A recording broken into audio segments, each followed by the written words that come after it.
So 24 states just filed a brief to the Supreme Court telling them that they should take up the New Jersey magazine ban case. So let's talk about this. But real quick before we jump into this video, if you think that magazine capacity restrictions violates the Second Amendment, go ahead and hit that like button and subscribe. Also, I'm gonna give a shout out to Save Your Equipment. Save Your Equipment makes some of my favorite range bags. They have one of my favorite rifle bags, pistol bags that I take to the range with me every single time I go.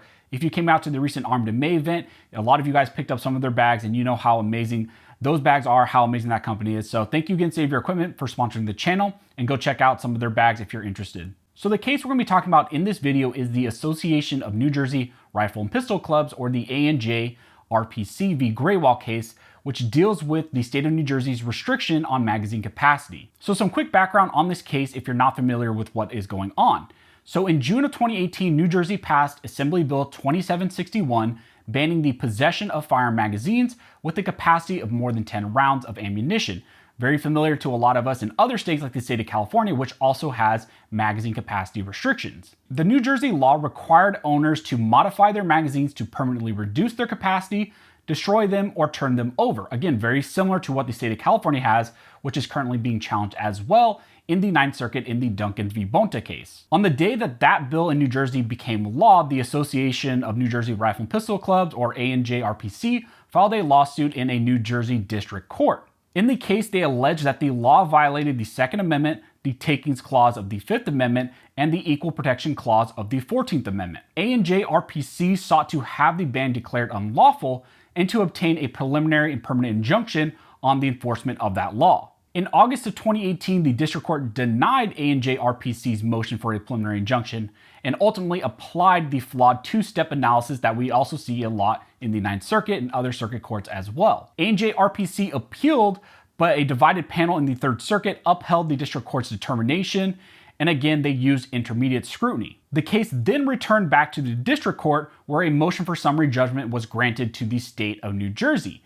Well, then the plaintiffs there, ANJRPC, appealed that motion for a summary judgment up to another panel in the Third Circuit, and ANJRPC argued that the earlier Third Circuit panel's ruling was not binding on the new panel, and that the earlier ruling by the three-judge panel in the Third Circuit was clearly an error. In September of 2020, however, the new panel rejected these arguments, and then a petition for an en banc hearing was sought, and then an en banc rehearing was actually denied on a 8-6 vote. And then now we find ourselves up to the Supreme Court, where a cert is being sought from the Supreme Court to review this issue, all revolving around the state of New Jersey's magazine capacity restrictions. So there are two questions presented to the Supreme Court. The first is whether a blanket, retrospective, and confiscatory law prohibiting law-abiding citizens from possessing magazines in common use violates the Second Amendment. The second question is whether a law dispossessing citizens without compensation of property that was lawfully acquired and long possessed without incident violates the Takings Clause. So as of right now, we are waiting to see whether or not the Supreme Court will take up this case, the ANJRPC. Well, what happened is 24 states filed an amicus brief to the Supreme Court telling them that they should take up this case and address this issue. The 24 states that joined this amicus brief are Arizona, Louisiana, Alabama, Alaska, Arkansas, Georgia, Idaho, Indiana, Kansas, Kentucky, Mississippi, Missouri, Montana, Nebraska, North Dakota, Ohio, Oklahoma, South Carolina, South Dakota, Tennessee, Texas, Utah, West Virginia, and Wyoming. So first off, in the amicus brief, the states and the attorney generals put forward the interest that all these states have in this case and the unique perspective that they have and why the Supreme Court should actually listen to what they have to say. So this is coming directly from the amicus brief. It states the attorney generals have experience protecting public safety and citizens' interests in states where magazines capable of holding more than 10 rounds are lawfully possessed and used. The amicus states the attorney general serve are among the 43 states that permit the standard 11+ capacity magazines that New Jersey has banned and have advanced their compelling interest in promoting public safety, preventing crime, and reducing criminal firearm violence without a magazine ban such as the one here. The experience in other states shows that the affected magazines are common to the point of ubiquity among law-abiding gun owners, and their use promotes public safety. Calling the affected magazines large capacity is a misnomer. They often hold only the range of 11 to 15 rounds in no way a large absolute number, and comes standard with many of the most popular firearms. There is nothing sinister about citizens bearing the affected magazines. Law-abiding citizens bearing the affected magazines with lawful firearms benefits the public safety, counterbalance the threat of illegal gun violence, and help make our streets safer. So that is the general interest of these 24 states. They say that in their states, there are magazines that hold more than 10 rounds, and they are still able to uphold public safety, reduce crime, and the whole rationale that the state of New Jersey and other states use for magazine capacity restrictions just doesn't uphold, because they have the perspective of having actually these types of magazines in their states, and all these fears that other states put forward of why they need to restrict these just don't happen. Now, in their amicus brief to the Supreme Court, the states put forward two main arguments.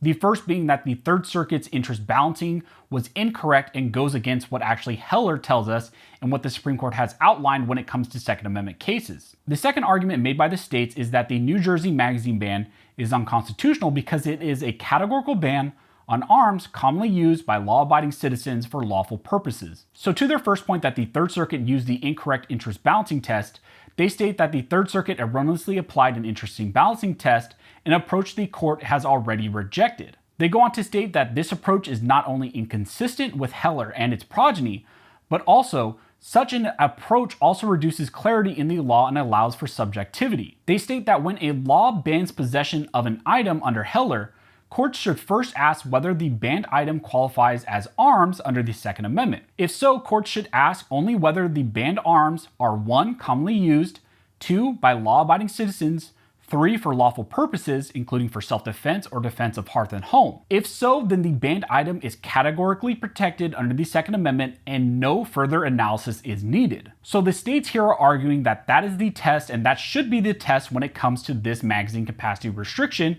in the state of New Jersey. However, when the courts and the Third Circuit looked at this issue, they used that interest balancing test and they used intermediate scrutiny, and they didn't follow what Heller said. And so here the states, the 24 states, are saying that that analysis by the lower courts was incorrect, and the Supreme Court here should actually address and correct this issue. Now to the second point, that this is a categorical ban on arms that are protected under the Second Amendment or are used by law-abiding individuals for lawful purposes. They state that the state legislators have broad discretion in crafting policy, but not in conflict with the text of the Constitution. New Jersey's outright ban on affected magazines strikes at the core of the Second Amendment. The Third Circuit below correctly held that the affected magazines are arms under the Second Amendment. The affected magazines are also commonly used by law-abiding citizens for lawful purposes, including for the defense of hearth and home. Thus, when New Jersey enacted such a statewide and retroactive ban on the mere possession of the affected magazines, it destroyed the core of the Second Amendment right. And when such destruction occurs, interests should not be balanced. They go on to state that the affected magazines are commonly used in many handguns, which the Supreme Court has recognized as the quintessential self-defense weapon in Heller. They state that by banning the mere possession of magazines necessary to operate millions of guns, including some of the most widely used guns in America, New Jersey has also banned use of those guns. So these 24 states are saying that they have a unique perspective when it comes to this issue, because they do not have these types of magazine restrictions, and yet they don't see the increase in crime, which the state of New Jersey argues as the reason why they need these types of restrictions. Here, these states are saying that the Supreme Court should take up this issue, not only correct what is happening right now with the infringement of Second Amendment rights when it comes to magazines, but also should correct and affirm what the appropriate type of analysis should be in these types of issues. So if you guys have any questions, go ahead and comment down below and I'll try to answer the best of my ability. Also, if you guys like this video and like support the channel, one of the best ways to do that is to like, comment, and subscribe. All those things help to fuel the algorithm. It helps to signal to YouTube that you guys see value in this video, in this type of two-way news, and then it pushes it to more individuals. You guys have been absolutely just destroying the algorithm with all of your comments, just commenting down below that you're fueling the algorithm or fueling Al Gore's rhythm. It really is affecting this channel. It's affecting these videos and it's helped pushing these videos to more individuals. It's helping to educate more individuals. And so I cannot thank you guys enough for all the support you've shown me. And again, even just dropping a comment down below that you're commenting to fuel the algorithm, that really does help. And also, if you're a new subscriber, go ahead and drop a comment down below that you're a new subscriber and I will make sure I comment back to you.